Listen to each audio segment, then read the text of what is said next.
Hello guys, അസ്സലാമു അലൈക്കും. അപ്പോൾ എൻ്റെ റെസിപ്പിയിലേക്ക് എൻ്റെ എല്ലാ കൂട്ടുകാർക്കും സ്വാഗതം.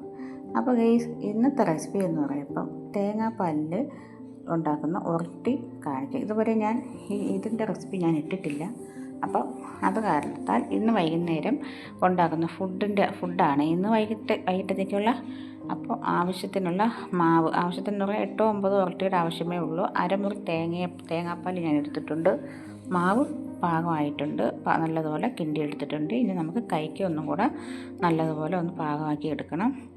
അല്ലെങ്കിൽ നമ്മൾ ഓരോന്നോരോന്നായിട്ട് ചുട്ടെടുക്കുമ്പോൾ മാവ് പൊടിഞ്ഞു പോവും. അപ്പോൾ നല്ലതുപോലെ നമ്മൾ കൈക്കും കൂടെ ഒന്ന് പാകപ്പെടുത്തി എടുക്കണം. അപ്പോൾ അത് ഓരോന്നോരോന്നായിട്ട് ഞാൻ പരത്തി എടുക്കുന്നുണ്ട്. നമുക്കിനി ഓരോന്നായിട്ട് ചുട്ടെടുക്കാം. അപ്പോൾ ഗെയ്സ്, ആദ്യമായിട്ട് കാണുന്നവരുണ്ടെങ്കിൽ ലൈക്കും കമൻറ്റും സബ്സ്ക്രൈബും ചെയ്യാൻ മറക്കണ്ട. നിങ്ങളുടെ വിലപ്പെട്ട കമൻറ്റുകൾ അറിയിക്കുക.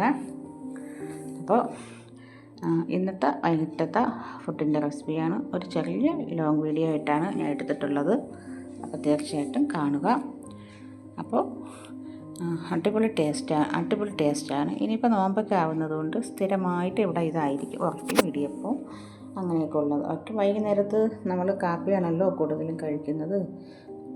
നമ്മുടെ റൈസ് നമ്മൾ ഒരുപാട് ഒഴിവാക്കും. നോമ്പ് സമയത്ത് കാപ്പിയായിരിക്കും കൂടുതൽ. നമ്മുടെ ഇടത്തഴം കുടിക്കാനും ഒക്കെ നമ്മൾ കാപ്പിയായിരിക്കും കൂടുതലും ഉപയോഗിക്കുന്നത്. അപ്പോൾ ഇത്രയേ ഉള്ളൂ ഇന്നത്തെ വീഡിയോ. നാളത്തെ വീഡിയോ കാണുമ്പോഴേയും അസ്സലാമു അലൈക്കും.